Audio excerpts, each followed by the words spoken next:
Hello friends, केम छो। तो आज आप मगनु शाक बनावी रह्या छे। सौप्रथम આપણે કઢાઈમાં તેલ ગરમ કરવા મૂકી દઈશું। તેલ ગરમ લગભગ થઈ ગયું છે, ત્યારબાદ આપણે કાંદા સમારેલા છે તે નાખી દઈશું। ફ્રેન્ડ્સ, બરાબર જોજો, રેસીપી મસ્ત છે ને સરળ છે, ફટાફટ થઈ જાય એવી છે। ત્યારબાદ આપણે થોડું મિક્સ કરી દઈશું, હલાવી દઈશું ચમચા વડે। लो भाई दोस्तों, आ हलावવાનું છે। ત્યારબાદ આપણે લીલો મસાલો નાખવાનો છે, લીલી ચટણી, લીલા મરચાંની ચટણી છે નાખવાની છે, થોડી મિક્સ કરી દેવાની છે। જો ફ્રેન્ડ્સ, બરાબર એટલે મિક્સ કરવાની છે। देख लो जबरदस्त, बराबर थोड़ा थवा देवानो छे लाल। त्यारबाद આપણે મસાલાવાળા એડ કરીશું। फ्रेंड्स જોજો બરાબર। ત્યારબાદ જીરું છે, જીરું પાવડર નાખીશું, થોડો मरचा पाउडर नाखीशू। जो दोस्तों, मस्त कलर लागी रह्यो छे अत्यारथी। त्यारबाद आपणे हळदर नाखीशुं, थोड़ी स्वाद प्रमाणे बधुं नाखवानुं छे। त्यारबाद मीठुं नाखीशुं। तो वधारे नाखी दईए तो खराब थई जाय शाक, એટલા માટે बराबर सम प्रमाणमां नाखवानुं, શાક હિસાબે નાખવાનું છે। જો મિક્સ કરી દો। ત્યારબાદ તમે જોઈ રહ્યા છો કે મસ્ત કલર આવી રહ્યો છે, લાલ લાલ। ત્યારબાદ આપણે મગ છે ફણગાવેલા આપણા તે નાખીશું।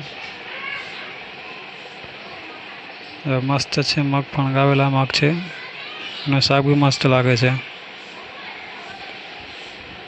પૂરા નાખી દઈશું આપણે મગ। ત્યારબાદ આપણે મિક્સ કરી દઈશું, બરાબર મિક્સ કરવાનો છે। દેખ લો દોસ્તો, બરાબર રેસીપી ફટાફટ થશે ને સારી બી લાગશે તમને। રેસીપી તમે જરૂરથી ઘરે બનાવજો ને પ્લીઝ અમારા વિડીયો જો તમને ગમ્યા હોય, જોવાના ગમ્યા હોય તો સબસ્ક્રાઈબ ને લાઈક જરૂરથી કરજો। પ્લીઝ સપોર્ટ કરજો અમને, તો અમારી ચેનલ હજુ વિડીયો તમારા માટે લઈ આવી શકે। ત્યારબાદ થોડું પાણી એડ કરી દેજો ને આ પાણી એડ કરીને ઢાંકવાનું છે। પછી થોડા ટાઈમ માટે પાણી થોડું ગરમ થઈ ગયું છે, ત્યારબાદ આપણે થોડી ડીશ વડે ઢાંકી દઈશું થોડા ટાઈમ માટે। ત્યારબાદ જોઈ લેવાનું છે થોડા ટાઈમ પછી, જો સૂકું થઈ ગયું છે, થોડું થવા આવ્યું છે શાક, મગનું શાક। તમને જરૂરથી ટેસ્ટી લાગશે, તો ઘરે બનાવી જોજો એકવાર, ખાઈ જોજો રોટલી વડે કે રોટલા વડે।